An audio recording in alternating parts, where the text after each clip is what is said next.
Hello दोस्तों, एक बार फिर स्वागत है अपने YouTube channel target super TET पर। तो आइए दोस्तों, आज हम देखते हैं सीडी पे कुछ महत्वपूर्ण प्रश्न जो परीक्षा में बार बार पूछे जाते हैं। जैसे क्वेश्चन नंबर पहला है कि मनोविज्ञान शिक्षा का आधारभूत विज्ञान है, यह किसने कहा है।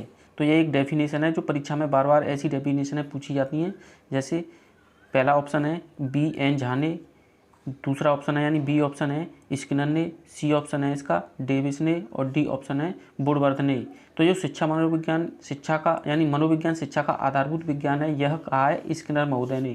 किसने कहा है? यह स्किनर महोदय ने कहा है कि शिक्षा मनोविज्ञान शिक्षा का आधारभूत विज्ञान है। नेक्स्ट क्वेश्चन देखते हैं।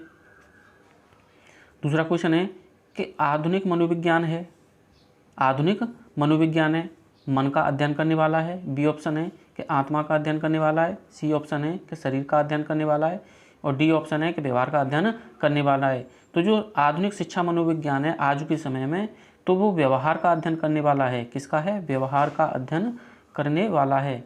नेक्स्ट क्वेश्चन देखते हैं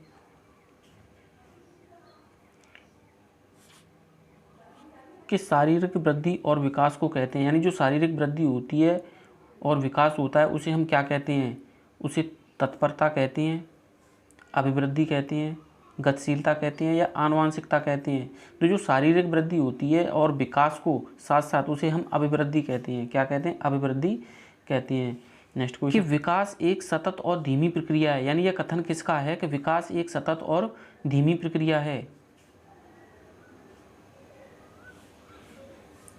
क्वेश्चन नंबर 4 है कि विकास एक सतत और धीमी प्रक्रिया है, यह कथन किसका है? कोलेसनिक का, या प्याजे का, स्किनर का, या हरलॉक का। यानी विकास एक सतत और धीमी प्रक्रिया है, यह कथन आपका स्किनर महोदय का है। किसका है? स्किनर महोदय ने कहा है कि विकास एक सतत और धीमी प्रक्रिया है। नेक्स्ट क्वेश्चन देखते हैं। क्वेश्चन नंबर 5वां है कि बाल्यावस्था होती है, यानी जो बाल्यावस्था होती है वह कितने से कितने वर्ष तक होती है। ए ऑप्शन कह रहा है कि 5 वर्ष तक, बी ऑप्शन 12 वर्ष तक, सी ऑप्शन 21 वर्ष तक, या डी ऑप्शन इनमें से कोई नहीं। तो जो बाल्यावस्था होती है वो 6 से लेके या 5 से लेके 12 वर्ष तक होती है। 6 या 5 वर्ष से लेकर 12 वर्ष तक होती है। और जो शैशवावस्था होती है वह 5 या 6 वर्ष तक होती है। और जो किशोरावस्था होती है वह 12 से लेकर 18 या फिर 21 वर्ष तक। नेक्स्ट क्वेश्चन देखते हैं। क्वेश्चन नंबर 6वां है कि बालक की प्रथम पाठशाला है, यानी जो बालक होता है उसकी प्रथम पाठशाला होती है। परिवार होता है, बी ऑप्शन समाज होता है, सी ऑप्शन कह रहा है कि गांव होता है, और डी ऑप्शन है कि विद्यालय होता है। यानी जो बालक की प्रथम पाठशाला होती है वह हमारा प्रथम पाठशाला में आ जाता है परिवार। यानी जो बालक की प्रथम पाठशाला होती है वो परिवार होता है। क्या होता है? परिवार होता है। नेक्स्ट क्वेश्चन देखते हैं कि विकास की कौन सी अवस्था तनाव एवं तूफान की अवस्था कही जाती है। ए ऑप्शन है कि शैशवावस्था, बी ऑप्शन है बाल्यावस्था, सी ऑप्शन है किशोरावस्था, डी ऑप्शन है प्रौढ़ावस्था। तो जो विकास की अवस्था तनाव और तूफान की अवस्था कही जाती है उसे हम किशोरावस्था कहते हैं। क्या कहते हैं? किशोरावस्था कहते हैं। नेक्स्ट क्वेश्चन देखते हैं कि विकास से की ओर बढ़ता है, यानी जो विकास है और यह खाली स्पेस है, दोनों किसकी ओर बढ़ता है? जटिल से सामान्य की ओर, विशिष्ट से सामान्य की ओर, साधारण से आसान की ओर, या सामान्य से विशिष्ट की ओर। तो जो विकास है वह सामान्य से विशिष्ट की ओर बढ़ता है। जो विकास है वह सामान्य से विशिष्ट की ओर बढ़ता है। नेक्स्ट क्वेश्चन देखते हैं कि सामान्य पुरुष में एक्स वाई गुणसूत्र के झोंके सामान्य महिला में होते हैं। एक्स एक्स गुणसूत्र, एक्स वाई वाई गुणसूत्र, या एक्स एक्स गुणसूत्र, या फिर एक्स गुणसूत्र। तो सामान्य पुरुष में एक्स वाई गुणसूत्र के होते हैं, उनके सामान्य महिलाओं में होते हैं एक्स वाई गुणसूत्र, यानी एक्स एक्स होते हैं। क्या होते हैं? एक्स एक्स महिलाओं में होते हैं, एक्स वाई पुरुष में होते हैं।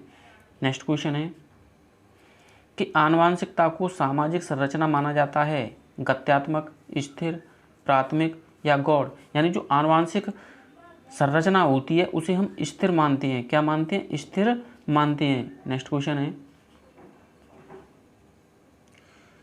क्वेश्चन नंबर 11वां है के अनुसार बालक का विकास आनुवंशिकता तथा वातावरण का गुणनफल है। यानी यह किसने कहा है कि जो एक बालक होता है वह आनुवंशिकता तथा वातावरण का गुणनफल होता है। तो यह जो डेफिनेशन दी है क्या वह वुडवर्थ ने दी है? बी ऑप्शन है गैरेट ने, सी ऑप्शन है हॉलैंड ने और डी ऑप्शन है कि थॉर्नडाइक ने। तो जो बालक विकास और आनुवंशिकता और वातावरण का जो गुणनफल होता है यह हमारी डेफिनेशन वुडवर्थ साहब ने दी है और जो परीक्षा में बार बार पूछी जाती है। इसे स्टार कर लो।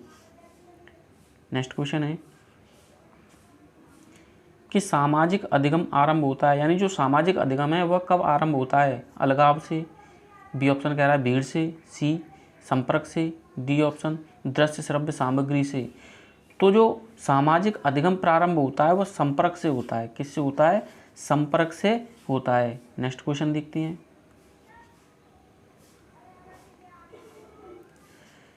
नेक्स्ट क्वेश्चन है कि बच्चे दुनिया के बारे में अपनी समझ का सृजन करते हैं, यह कथन किसका है?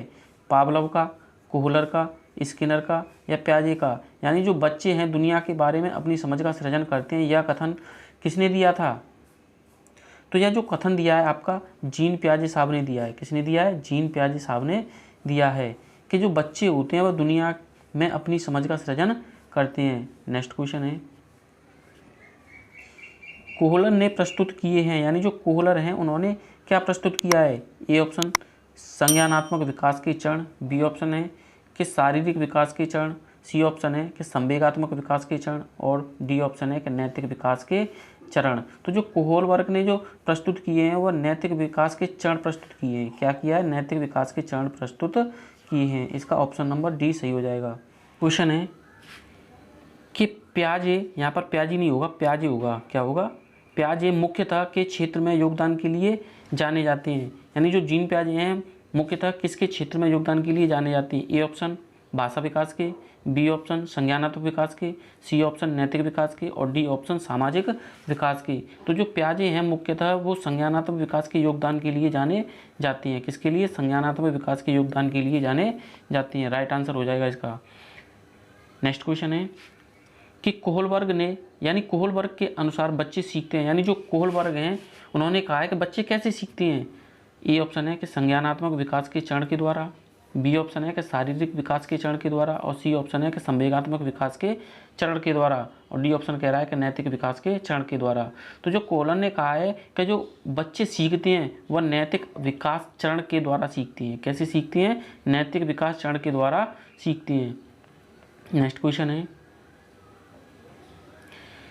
कि प्याजे के अनुसार मूर्त संक्रियाओं का स्तर किस अवधि में गठित होता है? यानी जो जीन प्याजे हैं उन्होंने कहा है कि मूर्त संक्रियाओं का स्तर है वो किस अवधि में गठित हो जाता है? जन्म से 2 वर्ष, 2 से 7 वर्ष, सी ऑप्शन है कि 7 से 11 वर्ष और डी ऑप्शन है कि 11 से 15 वर्ष।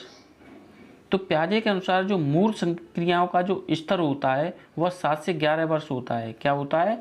7 से 11 वर्ष तक होता है। नेक्स्ट क्वेश्चन है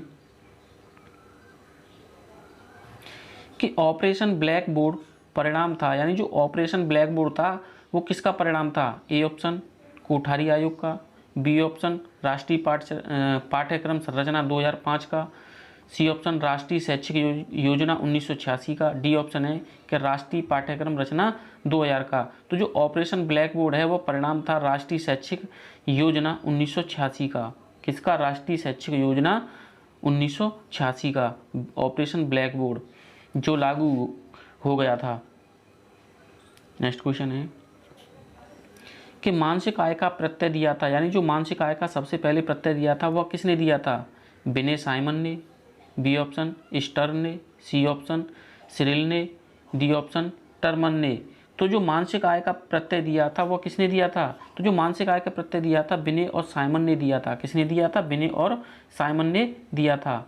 नेक्स्ट क्वेश्चन है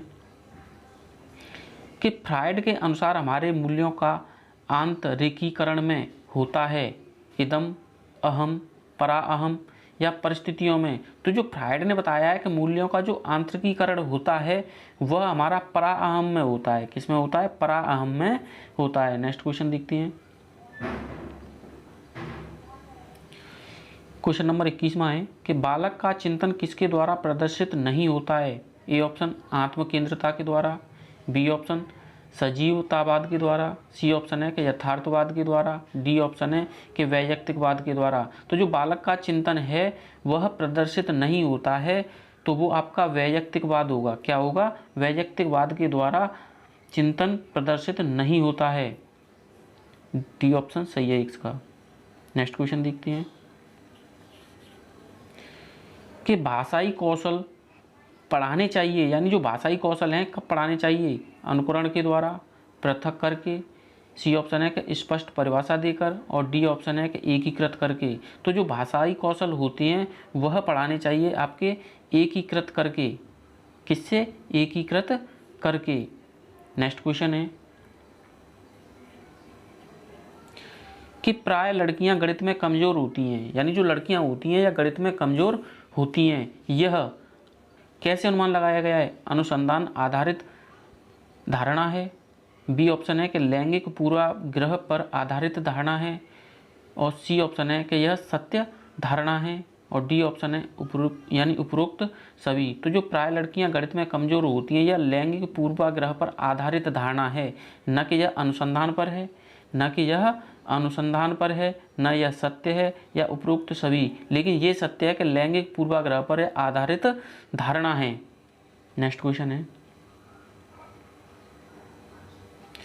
कि शैक्षिक मूल्यों में मूल्यांकन का अर्थ है, यानी जो शैक्षिक मूल्य हैं उसमें मूल्यांकन का अर्थ है छात्रों की प्रगति का आकलन करना, बी ऑप्शन कक्षा अभिलेखों का मूल्यांकन करना, सी ऑप्शन है कि कार्य निष्पादन का मूल्यांकन करना, और डी ऑप्शन है ज्ञान क्षमता का मूल्यांकन करना। तो जो शैक्षिक विकास में मूल्यांकन का अर्थ होता है वह आपका होता है कि कार्य निष्पादन का मूल्यांकन करना। क्या करना? कार्य निष्पादन का मूल्यांकन करना। ऑप्शन नंबर सी इसका राइट आंसर है। नेक्स्ट क्वेश्चन है 25वां क्वेश्चन है कि हस्तशिल्प शिक्षा दी जाती है, यानी जो हस्तशिल्प शिक्षा है वह दी जाती है प्रतिभाशाली बच्चों को, बी सृजनशील बच्चों को, सी ऑप्शन है कि पिछड़े हुए बच्चों को, और डी ऑप्शन है कि अपराधी बच्चों को। तो जो हस्तशिल्प शिक्षा दी जाती है वह पिछड़े हुए बच्चों को दी जाती है। जो महात्मा गांधी जी की शिक्षा थी जिसे हम बरदा योजना के नाम से भी जानते हैं, उसके द्वारा हस्तशिल्प शिक्षा दी जाती थी, या बुनियादी शिक्षा भी इसे कह सकते हैं, या तालीम शिक्षा भी उसे हम कह सकते हैं। इसका ऑप्शन नंबर डी सी सही हो जाएगा। नेक्स्ट क्वेश्चन है कि बालक का मानसिक स्वास्थ्य निर्भर करता है, यानी जो एक बालक होता है उसका मानसिक स्वास्थ्य निर्भर करता है। ए ऑप्शन में अनुकरण के द्वारा, बी ऑप्शन पृथक करके, सी ऑप्शन है कि स्पष्ट परिभाषा देकर, डी ऑप्शन है कि एकीकृत करके। तो जो बालक का मानसिक स्वास्थ्य निर्भर करता है वह आपका एकीकृत करके निर्भर करता है, यानी अनुकरण के द्वारा, पृथक करके के द्वारा, स्पष्ट परिभाषा देकर, यानी एकीकरण करके इसका सही आंसर हो जाएगा। नेक्स्ट क्वेश्चन देखते हैं कि डिसलेक्सिया संबंधित है, यानी जो डिसलेक्सिया है वह किससे संबंधित है? मानसिक विकार से, बी ऑप्शन गणितीय विकार से, सी ऑप्शन है कि पठान विकार से, और डी ऑप्शन है कि व्यवहारिक विकार से। तो जो डिसलेक्सिया संबंधित होती है वह पठन विकार से संबंधित होती है। किससे संबंधित होती है? पठन विकार से संबंधित होती है। नेक्स्ट क्वेश्चन है कि के कारण प्रतिभाशाली होती है, यानी ये स्पेस दिया गया है के कारण प्रतिभाशाली होती है। मनोसामाजिक कारकों के द्वारा, आनुवांशिक संरचना के द्वारा, या वातावरणीय अप्रेरणा के द्वारा, या बी और सी का समायोजन। तो जो के कारण होती है ना वो मनोसामाजिक कारक भी होते हैं और आनुवांशिक कारक भी होते हैं, इसीलिए प्रतिभाशाली बच्चे समायोजन कर जाते हैं। तो ए और बी का समायोजन हो जाएगा। नेक्स्ट क्वेश्चन है कि प्रतिभाशाली विद्यार्थी हैं, यानी जो प्रतिभाशाली विद्यार्थी है वो कौन है? अभिसारी चिंतक, अपसारी चिंतक, बहिर्मुखी, डी बहुत परिश्रमी। तो जो प्रतिभाशाली बच्चे होते हैं वह अपसारी होते हैं। क्या होते हैं? अपसारी। अभिसारी नहीं होते हैं, वह अपसारी चिंतन करने वाले होते हैं। नेक्स्ट क्वेश्चन है और यह लास्ट क्वेश्चन होगा कि अधिगम वक्र में पठार दर्शाता है, यानी जो अधिगम वक्र है वो पठार क्या दर्शाना चाहता है? ए विलोप, बी पुनर्वलन, सी स्वतः पुनः प्राप्ति, और डी शून्य अथवा नगण्य सुधार। तो जो अधिगम वक्र में पठार दर्शाता है वह आपका स्वतः पुनः प्राप्ति दर्शाता है। क्या दर्शाता है? स्वतः पुनः प्राप्ति दर्शाता है। दोस्तों अगर यह वीडियो आपको अच्छी लगी हो तो लाइक, शेयर और सब्सक्राइब जरूर कर लें।